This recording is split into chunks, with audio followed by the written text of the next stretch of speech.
Ergama Waaqayyo Mikaa'eli, Ergama Waaqayyo Mikaa'eli, maqaa keetti abdannee nu gargaari, si abdii godhannee nu baraari.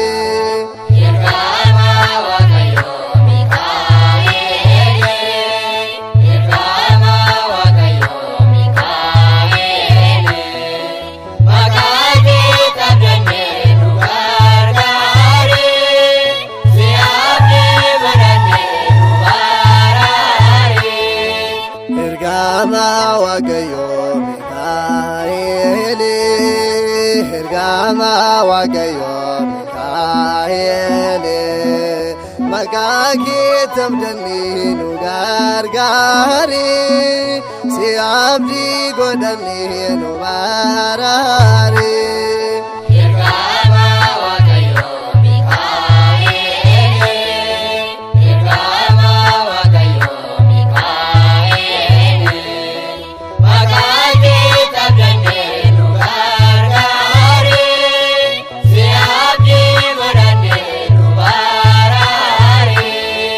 Galataaf ka'eera Mikaa'eli, duubaatiin deebi'oo Mikaa'eli, daftee naa qaqqabda Mikaa'eli, bari yeroo kamiyyuu Mikaa'eli, naaf gootee eegumsa yeroo rakkadhetti sindaagadhu yoomuu hanga dhumaatetti.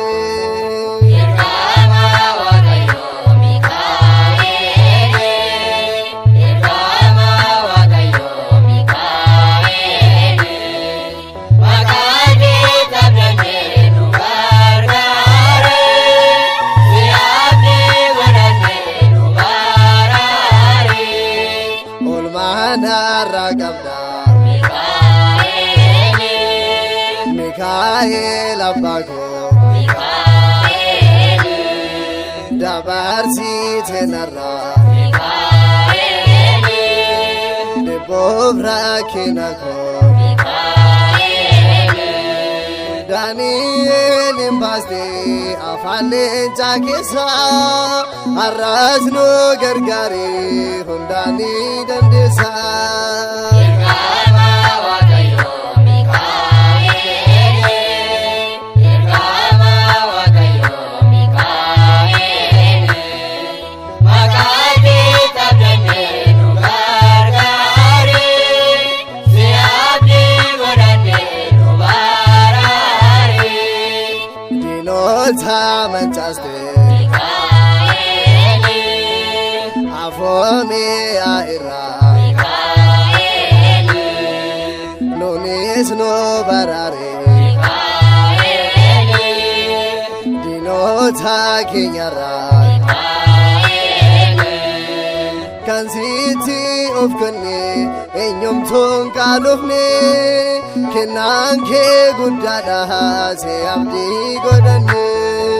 Ergama Waaqayyo Mikaa'eli, Ergama Waaqayyo Mikaa'eli, maqaa keetti abdannee nu gargaari, si abdii godhannee nu baraari.